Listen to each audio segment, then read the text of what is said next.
Brexit deal will mean that we have security in the UK.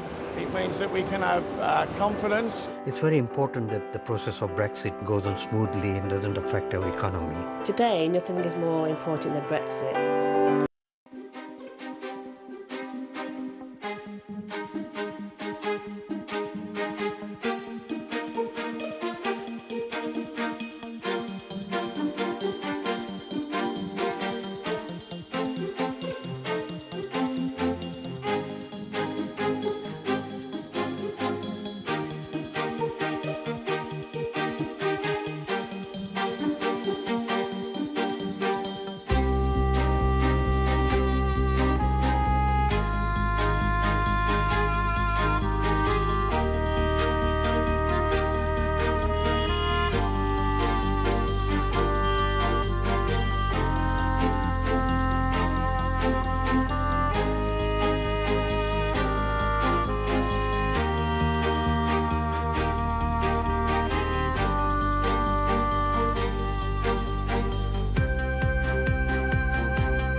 Good morning, ladies and gentlemen. Welcome to the West Riding.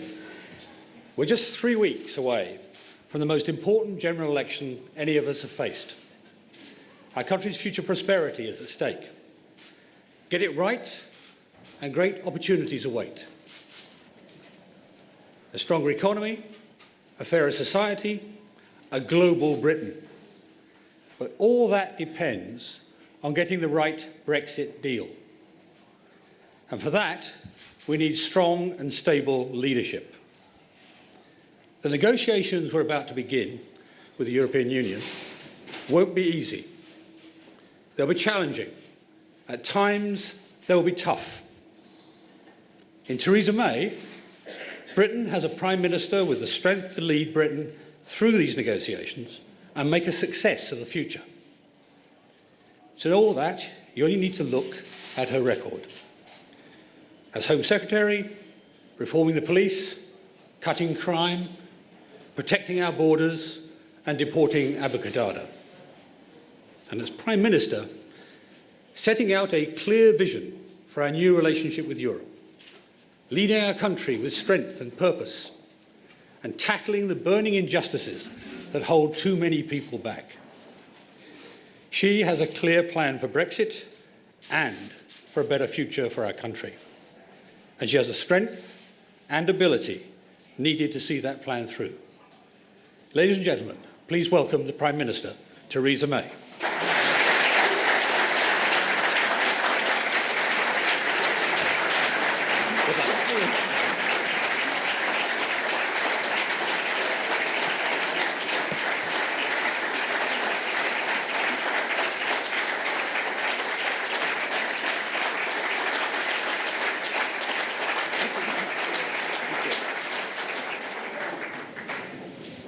Thank you very much.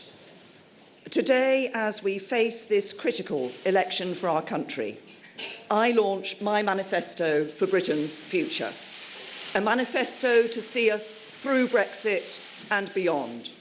A plan for a stronger, fairer, more prosperous Britain.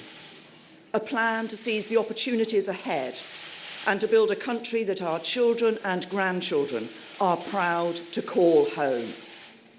It is a detailed programme for government, rooted in the hopes and aspirations of ordinary working people across the land.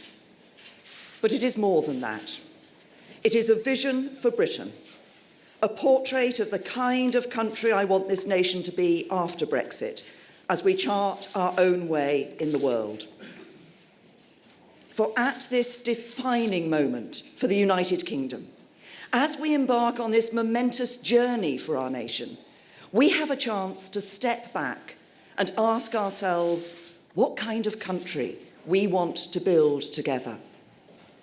I believe that our United Kingdom can emerge from this period of national change stronger, fairer, and more prosperous than ever before. I believe we can be a country that stands tall in the world and provides leadership on some of the greatest challenges of our time. And I believe we can and must take this opportunity to build a great meritocracy here in Britain. Now, let me be clear about what that means. It means making Britain a country where everyone, of whatever background, has the chance to go as far as their talent and their hard work will take them. A country that asks not where you have come from, but where you are going to. It means making Britain a country that works not for the privileged few, but for everyone. A country where it doesn't matter where you were born, who your parents are, where you went to school, what your accent sounds like, what God you worship, whether you're a man or a woman, gay or straight, or black or white. A country in which all that matters is the talent you have and how hard you're prepared to work. And that is the kind of Britain I want us to build together. Because as we leave the European Union and set ourselves a new course, we need to make the most of all the talent in this country. For Britain to succeed, we need to unleash the ability of every person, harness the creativity of every business, support the ambition and entrepreneurialism of every sector. We need to embrace the opportunities before us with confidence, believing in Britain and in the enduring power of the British spirit. And we need to look forward, not back, believing that despite our great heritage, we have an even greater future, and that we can build that brighter future together. Let us be in no doubt, it will not be easy. There will be obstacles in our way. There will be some who wish us to fall short, others who wish to hold us back, many who will us to fail. But with discipline and focus, effort and hard work, and above all, a unity of purpose stretching across this precious union of nations, from north to south and east to west, I believe we can and must go forward together. To do that, we need a new contract between government and people. We need a government that is strong enough to act and humble enough to listen, responsive enough to people's needs, and stable enough to get on with the job and deliver. And we need to unite behind a clear plan to make the most of the opportunities ahead. That is what this manifesto offers, a clear plan to meet the big challenges we face together, a credible, deliverable programme for government around which the country can unite, a plan that, unlike the offerings of other parties, is upfront and honest about the scale of the task we face. What we say in it, we will do, and the scale of our ambition is clear.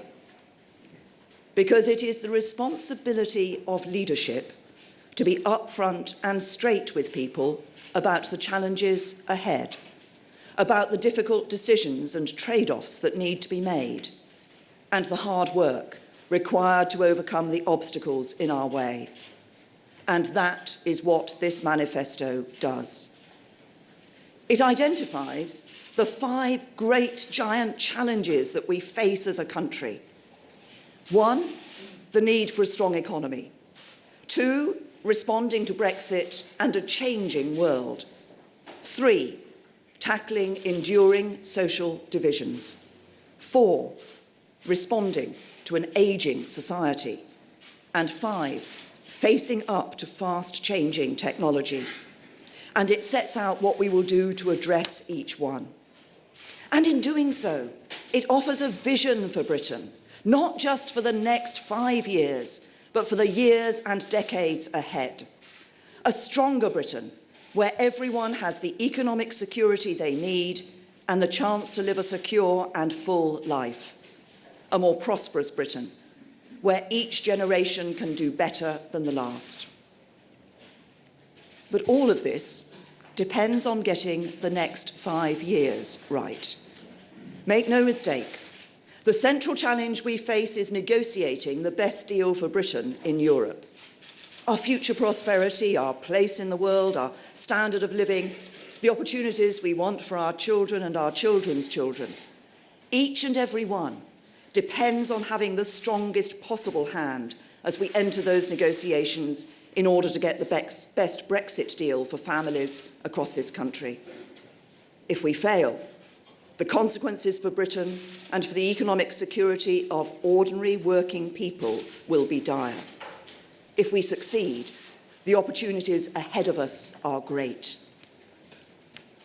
I've negotiated for Britain in Europe, and I know that the best place to start is to be clear about where you stand and what you want. That's why I have been clear that we do not seek to fudge this issue, to be half in and half out of the EU. The British people made their choice. I respect that. And I respect the view of the other European leaders who agree we can't be half in, half out either. So we will leave the European Union and take control of our money, take control of our borders, take control of our laws. We will forge a new, deep and special partnership with Europe, but reach out beyond Europe to strike new trade deals for our goods and services with old allies and new friends around the world too. We will make the decisions that matter to Britain here in Britain and be a great global trading nation that stands tall in the world once again. And if we get Brexit right, we can use this moment of change to build a stronger, fairer, more prosperous Britain here at home. That is the real prize, the goal towards which we must work. Because for too many people in Britain today, life is simply much harder than many seem to think or realise. They're not ideological. They don't buy into grand visions. They aren't fooled by politicians who promise the earth and claim no tough choices are required. They make those choices every day in their own lives and understand that politicians who aspire to lead must do the same. They don't ask for much. They just want to get on with their lives, to do the best for their children, and to be given a fair chance. And they look to their government for help and support. This party, the Conservative and Unionist Party, will be that government. For while it is never true that government has all the answers, government, put squarely at the service of ordinary working people, can and should be a force for good. A force that steps up and acts in the interests of ordinary working people, that does not ignore them or walk on by on the other side, but serves the interests of the mainstream of the British public. With the right Brexit deal secured, my mainstream government will deliver for mainstream Britain. All those who work hard and make this country what it is. People who have a job but don't always have job security. People who own their home but worry about paying the mortgage. People who can just about manage but worry about the cost of living and getting their children into a good school. And that is why the government I lead will ensure that every area of this United Kingdom is able to prosper with a modern industrial strategy to spread opportunity across the whole country. Why the government I lead will build a Britain in which work pays, with a higher national living wage and proper rights and protections at work. Why the government I lead will keep taxes low and cap rip-off energy tariffs to help families who are working all the hours they can to pay the bills. Why we will help those struggling to afford a home of their own by building more affordable homes. It's why the government I lead will build a Britain in which the economy is strong to support world-class public services, with the most ambitious programme of investment in technology and buildings the NHS has ever seen. Record and fair funding for schools, real technical education for young people, and the first ever proper plan to pay for and provide social care. Because strong public services don't just provide security and enhance opportunity. They are vital local and national institutions that bring us all together. And it is why the government I lead will be relentless in tackling burning injustices like discrimination on the basis of race, gender, mental health or disability. For injustice is a scar on the soul of our nation, and I will fight it wherever it is found. So, for example, we will introduce the first new mental health bill for 30 years to put parity of esteem at the heart of treatment and end the stigma of mental illness once and for all. But most important of all, the government I lead will provide strong and stable leadership to see us through Brexit and beyond, tackling the long-term challenges we face and ensuring everyone in our country has the chance to get on in life. We need that strong and stable leadership now more than ever. For the next 5 years will be among the most challenging in our lifetime, a defining period for our nation, a turning point for Britain that will determine the kind of country we are and the kind of future the generations that come after us will see. That is why now, more than ever, Britain needs strong and stable government. Why now, more than ever, Britain needs strong leadership to make the most of the opportunities Brexit will bring. Now, more than ever, Britain needs a clear plan and the determination and the will to see it through. And it is why, in this election, more than in any before, it is time to put the old tribal politics behind us and to come together in the national interest, united in our desire to make a success of Brexit, united in our desire to get the right result for Britain. Because every vote for me and my team in this election will strengthen my hand in the negotiations to come. Every vote for me and my team will be a vote to get on with the job of delivering Brexit and delivering a stronger, more secure future for all. Every vote for me and my team will be a vote for a stronger, fairer, more prosperous Britain. And after all that has passed, that is a vision of the future that can bring us together. So I offer myself as your Prime Minister, with a resolute determination to get on with the job of delivering Brexit, optimism that I can get a deal that works for all, and confident in the belief we have the vision, the plan and the will to use this moment to build a better Britain. With the right deal for Britain abroad, taking back control of our borders, our money and our laws, and a better deal for ordinary working people at home. A modern industrial strategy to spread prosperity and opportunity around the country. Exploiting the opportunities of technology to attract the jobs of the future to Britain. Relief on family energy bills and the cost of living. More secure, well-paid jobs and new protections for workers. The chance to own a home and more affordable housing. A good school place for every child with more money for schools every year. A strong economy to fund our NHS and give you the security you need. A stronger, fairer, more prosperous Britain that works for everyone, not just a privileged few. That is the goal, that is the plan, and now is the time. So join me on this journey. Come with me as I lead Britain. Strengthen my hand as I fight for Britain, and stand with me as I deliver for Britain.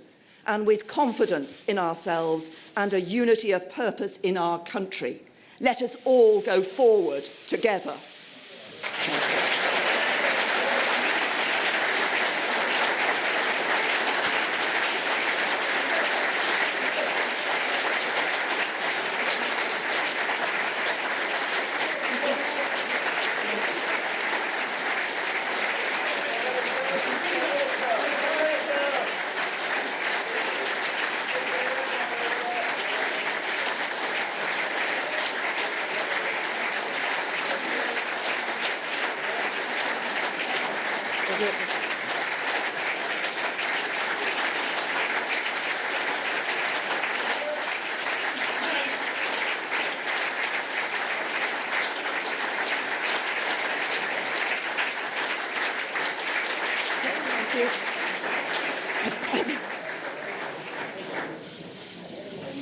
Now, I apologise because I see the media at the back of the room. Laura. Thank you, Prime Minister. Laura Kunsberg, BBC News. You are ditching much of the manifesto that you and your party stood on just 2 years ago. More families, including traditional Tory voters, will have to pay more for elderly care. Many families will lose hot meals for their children at school, just at a time when people are feeling the pinch. You're pushing back balancing the books again, and your immigration proposals might cost billions to the economy. Now, when you put that all together, wouldn't some voters be quite entitled to conclude that adds up to quite a bleak picture that you're putting forward? No, not at all. What I'm putting forward is a vision for opportunity and prosperity across the whole of the country for the future. I've been clear there are some hard choices that need to be taken. But actually, that's what strong and stable government and leadership is about. It's making sure we're honest with the public about the hard choices. But if you look at what we're doing, that first time ever, a proper plan, a long-term plan for social care to ensure that old people have dignity in old age, but a plan that is fair across the generations. Yes, ensuring that we're putting more money into our schools and giving every primary school child a breakfast before they start their school day to set their school day off well. Ensuring that we're putting more money into our NHS, as I say, the biggest ever investment in technology and buildings in our National Health Service. But you can only do that if we have a strong economy. And having that strong economy is central to what we as Conservatives do in government. And to do that, we also need to make sure we get the Brexit negotiations right. So having that right leadership to take us in with a strong hand in the negotiations is so important. And that's why I say every vote for me and my team will strengthen my hand in those Brexit negotiations to get the best deal for Britain. Did I see Faisal there? Yes. Faisal Islam, Sky News. Prime Minister, in the manifesto on page 36, you repeat, we continue to believe that no deal is a better than a bad deal for the UK. Is this document a mandate for no deal? Are voters who vote for you accepting that a possibility within the 5 years is that there could be no deal? And is that not the definition of potential chaos? This manifesto is a mandate, and this election, I want to give a mandate for a strong hand in the negotiations to get the best possible deal for the UK, and by that I mean the best possible deal for every part of the United Kingdom. But to do that, we need a strong hand in the negotiations, and that's why, as I've just said, I say every vote for me and my team is a vote that will strengthen my hand in those Brexit negotiations. We want to get the best deal for Britain. We want to get a deal that works for every part of the United Kingdom, and that's what we're determined to do. Did I see Andy Bell? Yes. I'm sorry. Thank you very much, Prime Minister. Andy Bell, Channel 5 News. Prime Minister, do you accept under your social care plan that the majority of people currently receiving care in their own homes will actually end up worse off under your plan? And isn't that symptomatic of much of this manifesto, which is you're turning your back a bit on the traditional Middle England that's put the Conservatives into power, because at this election you think you can find votes elsewhere? This is the first time that we've seen a proper long-term plan for the sustainability of social care in this country. This is one of the great challenges that we face with an ageing population, and it's right that anybody who wants to be Prime Minister, any party that wants to be in government, faces up to that challenge and sets it out clearly for people. What will we see as a result of the proposals that we're making? We'll see that those elderly people who've been worried about how they pay for care in their home won't have to worry about that in future. They won't have to pay while they're still alive. Nothing will be paid. They won't have to sell their home while they're living in it. What we also see is that those people who are worried that their savings are going to have done the right thing and saved through their life and worry their savings will dwindle to virtually nothing, we're quadrupling the threshold at which assets will be protected to that £100,000. But what else do I expect to see from this? I expect to see actually an improvement in the quality of social care that is available to people. I expect people to be able to stay in their own homes longer, and that will mean less pressure on the NHS. I think I saw Gary in front of you. Yes. Thank you very much. You said you wanted to be straight, and can I just ask you, following on from the previous question, everybody says there is a cost to getting net migration down, an economic cost. Have you costed it? What is it? Is it in billions? You said you want to, throughout the manifesto, you're saying you want to close injustice gaps. Isn't there a danger that you're creating a whole new one between children of slightly better off parents who maybe die of a heart attack or are treated for a certain type of medical condition, and slightly better off children of someone who has dementia? It looks like they get very different treatment under a Theresa May government under these plans. And just one more, throughout the manifesto, you seem to give business quite a hard time. Energy companies with big names have slightly conned their customers. House builders have been building pretty grotty houses, you say. Do you think the Conservatives over the years have got too cosy with business and business has been too greedy? Well, first of all, you put quite a few issues in that question, I have to say, Gary. I think that was rather more than the one question which most people are asking. Just to pick up on the immigration issue, I think it is right that we want to bring net migration to sustainable levels. We say those are in the tens of thousands because of the impact that uncontrolled migration has on people, particularly at the lower end of the income scale, because it can hold down people's wages, it can mean a displacement of jobs, and also it puts pressure on public services. And so what we are saying is, yes, we want to increase the skills charge, immigration skills charge, but that is because then that money can be put into ensuring that people here are being trained up to be able to take the jobs. I want to see people here having the skills to take on these jobs while we still have a system that brings the brightest and the best into the United Kingdom, and that's exactly what we will be doing. In terms of the question of business, I think we absolutely clearly set out in this manifesto the key thing that we want to do for business, which is to ensure that we have that strong economy and that we want to be the best place for businesses to be set up, to grow and to provide those jobs and investment here in the United Kingdom. But we do believe in responsible business. And I think if you talk to business people, they will also say that it's better to have an engaged workforce that is a content workforce that increases and improves productivity. And that's why I think it's right to say that we need to ensure that workers have proper protections. But we do also want to ensure that we set that economic framework in which business creates jobs. Since 2010, 2.9 million jobs have been created. We see employment at record levels, employment higher now than it has been since records began, and unemployment lower than it's been since the mid-1970s. That's what a strong economy can do, and we need to build on that for the future. Did I see LBC? Is Theo here? Yes. Prime Minister, are you trying to redefine what it means to be a Conservative? And to your critics on social care who say that you may be trying to implement a death tax, what would be your reasoning to them to tell them that it isn't a death tax? What we're proposing on social care is the first ever proper plan to ensure the sustainability of social care. This is a real challenge that faces us.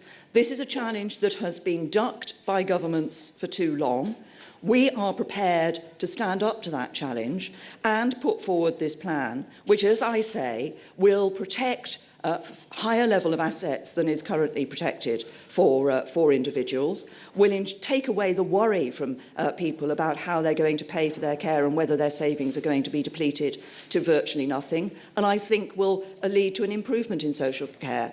But what we believe in is, yes, ensuring we're providing a system that provides people with dignity in their old age, but doing it in a way that is fair across the generations. I think The Guardian is here. Is Heather here from The Guardian? Yes. Hi. think there's a microphone coming to you. Hi there. So you're going to means test the winter fuel allowance for pensioners. You're going to replace the triple lock guarantee on the basic state pension with a less generous double lock, and wealthier pensioners are going to have to pay more for their care, including care at home. You talked about being upfront about the challenges. Are you being upfront with older people, with pensioners, that they've done quite well out of the last decade or so, and they need to bear more of the costs of the kind of fair society that you're talking about? Well, I think if you actually look in the manifesto, when we set out what we're doing in relation to the pensions triple lock, we make the point that that was introduced at a time when there was a significant disparity in relation to pensioners' incomes. But now what we see as a result of the changes that have been made, that in relation to the basic state pension, an increase of £1,250 a year. And what some older people worry about is actually now a disparity for the younger generation, and, well, will they be better off in the future? Pensions will continue to go up under a Conservative government. We will have a double lock, which will ensure that pensions will go up either at the rate of average earnings or inflation, whichever is the higher, so that pensioners will continue to be protected against rising prices. But I think it is important that we ensure that changes that we bring in are changes that are fair across the generations. Tom. Prime Minister Tom Newton-Dunn from The Sun. You're taking money off rich pensioners and giving it to poorer younger families. You're delighting in using the power of big government to beat up on rip-off businesses. You're eschewing traditional right-wing Tory dogma like libertarianism, the sort of stuff that might horrify some of your cabinet sitting there in front of you privately. Do you accept that you are moving to the political centre ground, and are you proud of your new moniker, a red Tory? Look, the Conservative Party has always been on the centre ground. What do we believe in? We believe in managing the economy carefully. We believe in spending taxpayers' money responsibly. We believe in encouraging business and investment that can create good, high-paid jobs. We want to see a good school place for every child so that young people get the best possible start in life. We want to ensure that we've got the economy to fund the support in public services that people need through the NHS and other services. These are all good principles that have underpinned conservatism and continue to underpin conservatism. But crucially, we want to give people opportunity. We want to encourage aspiration. We want people to know that in Britain, under a Conservative government, how far you go in life depends on you, your talents and your hard work, not where you came from. And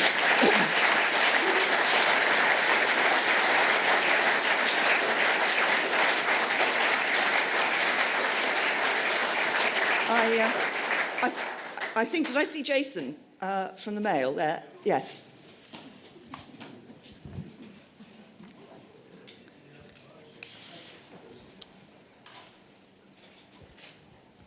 Hi, Jason Gross from the Daily Mail. You put leaving the single market in your manifesto. Would you expect those in your party and those in the House of Lords who oppose that to drop their opposition to that if you win?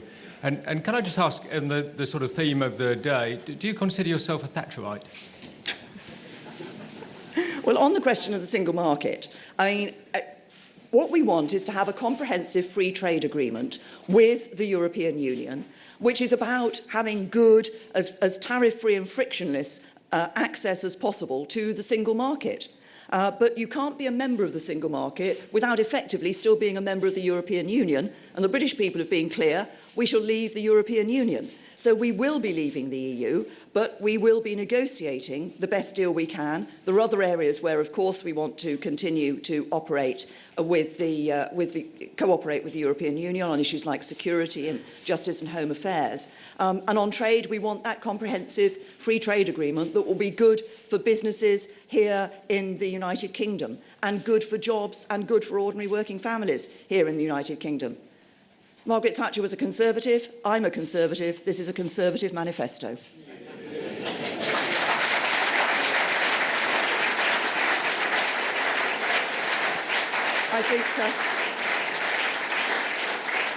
I think I saw Ben. Did I see Ben? Yes.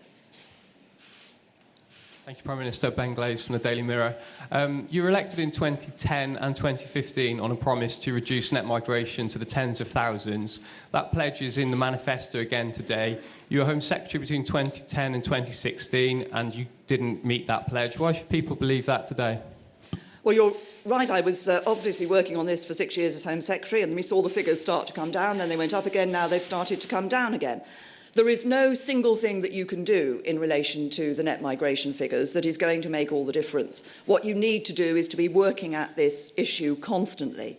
And of course, what we will have when we leave the EU is the ability to put rules in for that part of the migration system that we haven't had the opportunity to control before, i.e. people coming from the European Union into the UK. I explained earlier why I think it's important that net migration should be at sustainable levels, because uncontrolled immigration has an impact on people, on public services, but also on people, particularly at the lower end of the income scale, in depressing wages and sometimes in displacing jobs.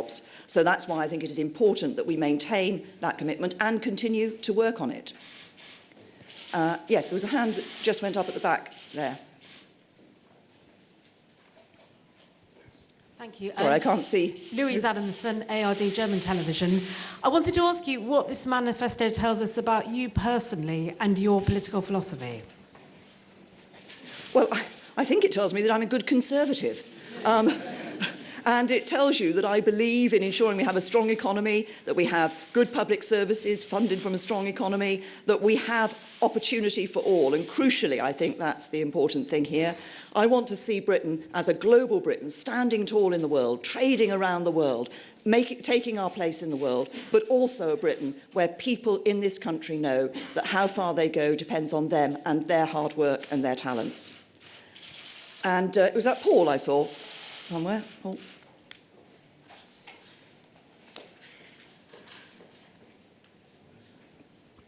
Paul Wall from HuffPost.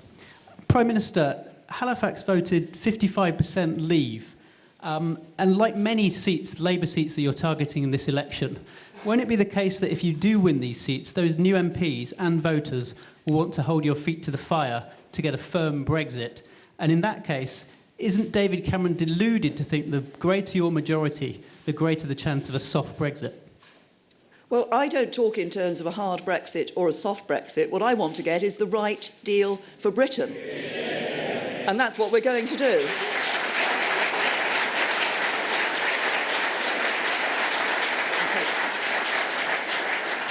I don't know if we can get a mic up front here to this, to Nick and the... Prime Minister, Gordon Rayner from The We'll Telegraph, you've been asked repeatedly throughout the campaign about taxes on higher earners, and you've always answered, wait for the manifesto. The manifesto doesn't really have any detail about what tax increases higher earners might face, nor whether they might face increases in national insurance. You're asking higher earners to vote for you without knowing what sort of tax rates they might be paying. So what would you say to them now that the manifesto is out and it doesn't tell them what they are going to be paying in tax? What I would say to earners across the board is that when they come to vote at the election, they have a very clear choice.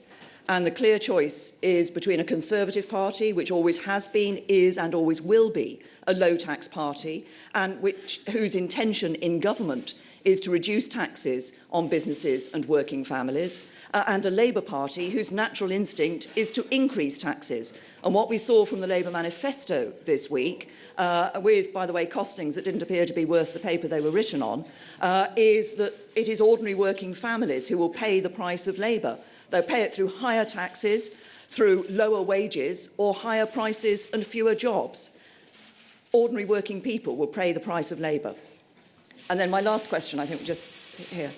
Sorry, I don't... Prime Minister. Just picking up on Jason Grove's questions, it is occasionally said that it's difficult to define what is meant by Mayism. But if you turn to page 9 of your manifesto, it says that you reject the cult of selfish individualism and you regard rigid dogma and ideology as dangerous. That sounds like a rejection of Thatcherism. So is Mayism a rejection of Thatcherism, and are you personally rejecting the many comparisons between you and Margaret Thatcher?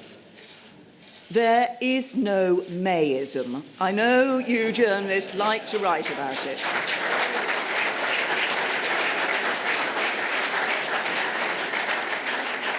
There is good, solid conservatism, which puts the interests of the country and the interests of ordinary working people at the heart of everything we do in government. Thank you. Thank you.